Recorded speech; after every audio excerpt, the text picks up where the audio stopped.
सर्वांना खूप सारा thank you. 100 subscribers पूर्ण झाले त्याबद्दल तुम्हा सर्वांचे मनापासून आभार. तुमच्या सपोर्टमुळे आणि प्रेमामुळेच हे शक्य झालं आहे. तुमच्यासाठी जरी 100 हा आकडा खूप मोठा नसेल, पण माझ्यासाठी तरी वाटतो, बिकॉज हे 100 पूर्ण होण्यासाठी मी खूप दिवस वाट पाहिलेली आहे आणि प्लस खूप पेशन्स ठेवलेला आहे. खूप वेळा असं वाटलं की व्ह्यूज येत नाही आहेत, सबस्क्रायबर्स वाढत नाही आहेत, तर बंद करूयात, नको करूयात, उगाच आपला टाईम वेस्ट होतो आहे.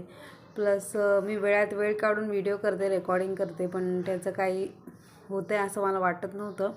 पण एक मन होतं की नाही, प्रयत्न करत राहायचे. असं नंतर वाटायला नको की आपण प्रयत्नच केला नाही त्यामुळे काहीच झालं नाही. त्यामुळे प्रयत्न करत राहायचा असं ठरवलं आणि लवकरात लवकर 1000 पूर्ण होतील असं काहीतरी बघा. मी पण मेहनतच करते हो. चला पटापट सबस्क्राईब करा.